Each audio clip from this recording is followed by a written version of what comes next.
morning, ladies and gentlemen, and it's my colleagues and my honor to represent Mr. Chapman today.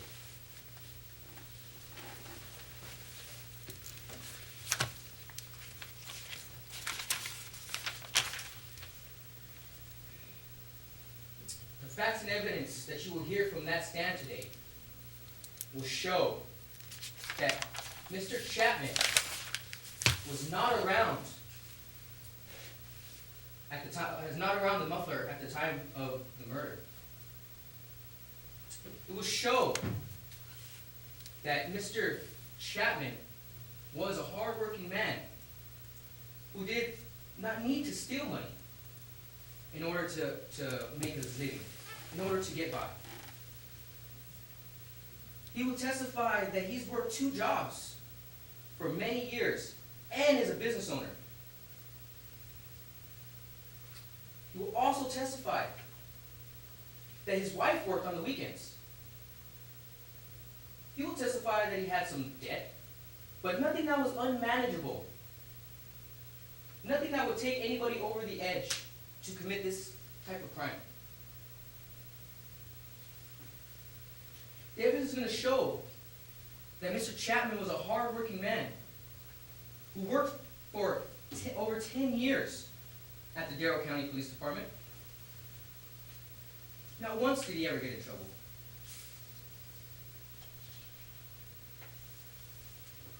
It's going to show that Mr. Chapman was never arrested before this.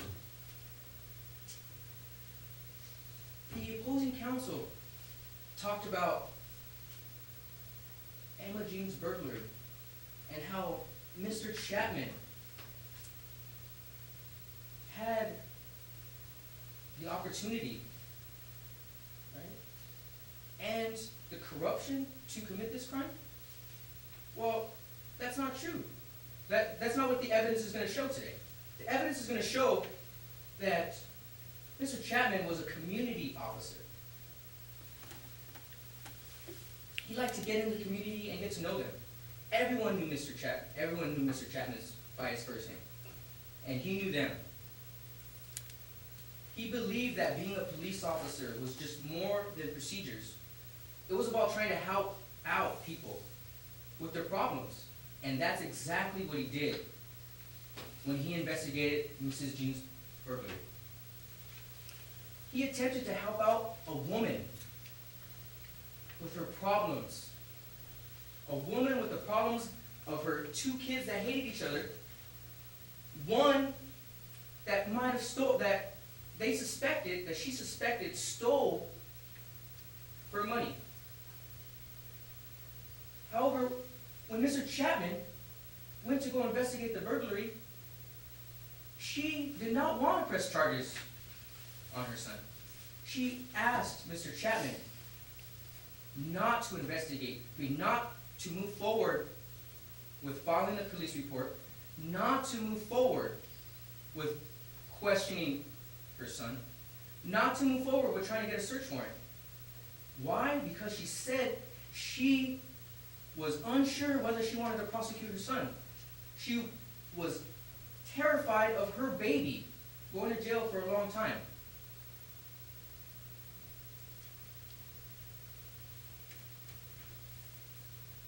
Miss Jean telephoned Mr. Chapman later on that day and told him, crying, that she did not want Mr. Chapman to move forward at all because she was still conflicted. So what did Mr. Chapman do? Being a community police officer, trying to help out people with their problems. What did he say?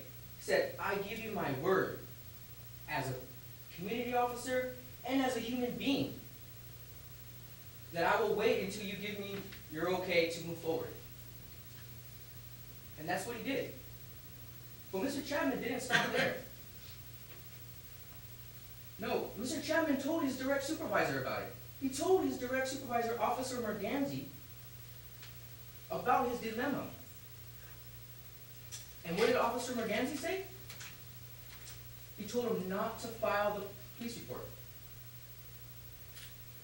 Instead, Officer Morganzi asked detailed questions about the crime, asked all about the money, asked where Ms. Jean hid the money, asked where Ms. Jean lived. Why? Well, that's for you to decide.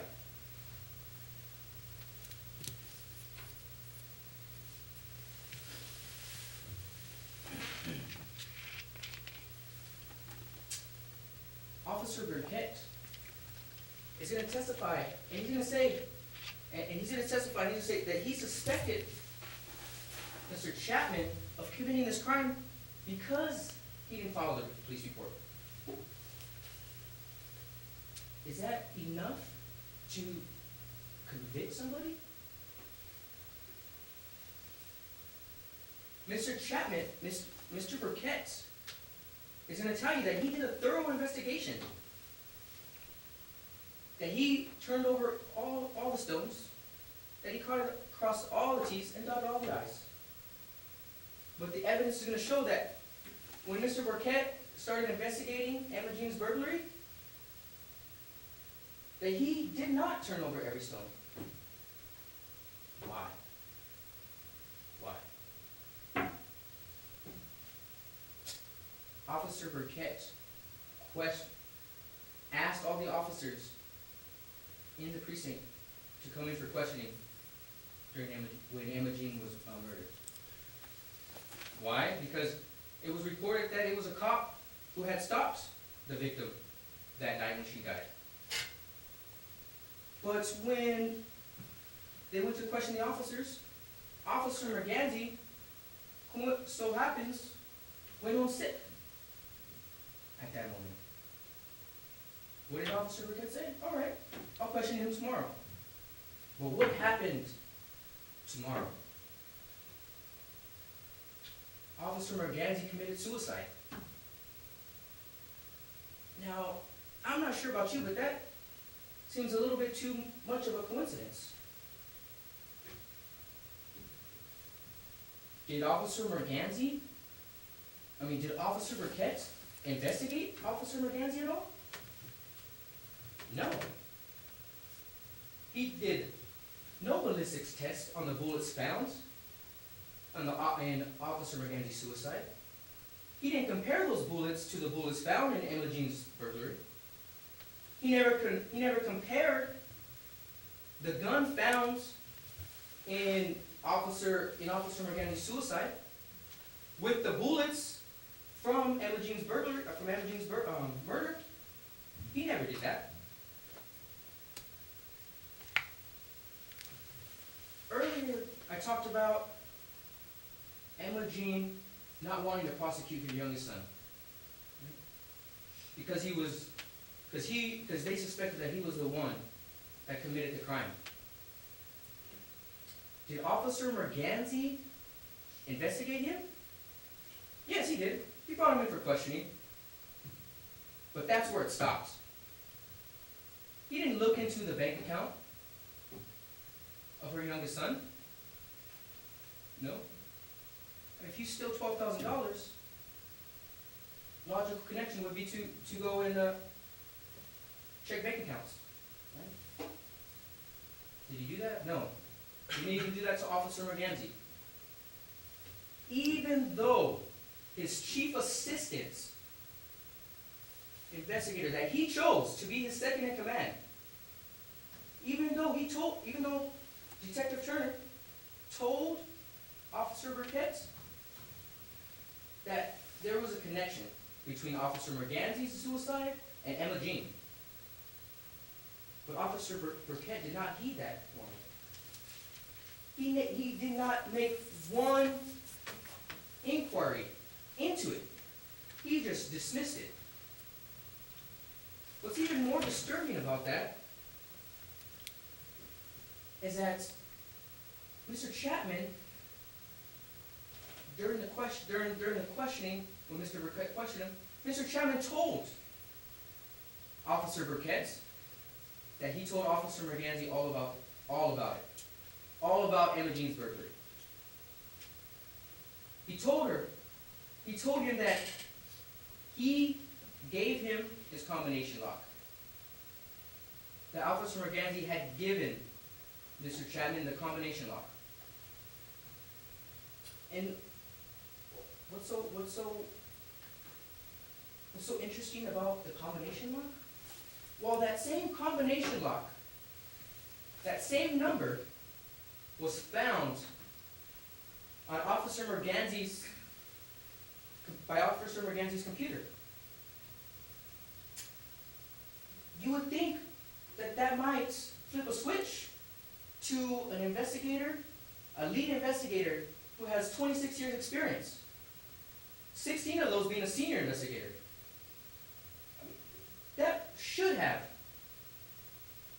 flipped the switch for him to possibly just investigate it a little bit further. Try to investigate just one other person. But he didn't.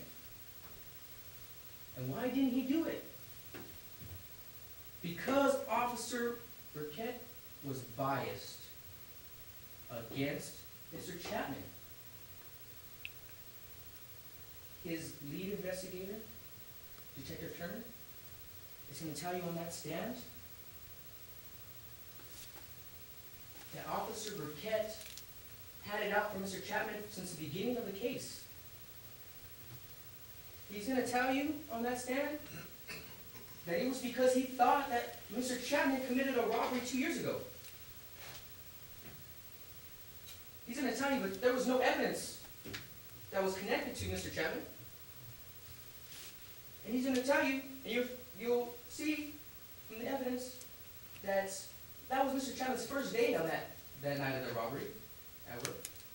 And it'll show, and you'll see that Officer Chapman even shot 2 times at those robbery suspects.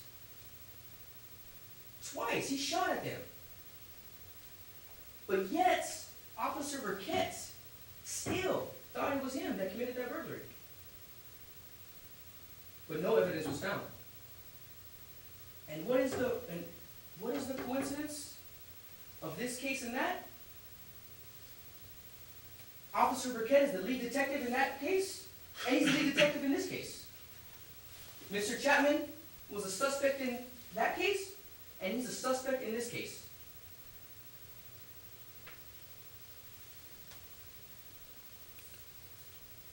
Detective Turner will tell you, will give you his opinion of Mr. Chapman. Detective Turner is not here in favor of our counsel. He's not here as our paid witness. No, he's here as the government. He's here as a police officer. He's going to give his opinion that Mr. Chapman was a community officer who liked to get out there and get to know the people and help out with their problems. Ladies and gentlemen, the facts and evidence in this case will demonstrate that Mr. Burkett was biased in his investigation. And that led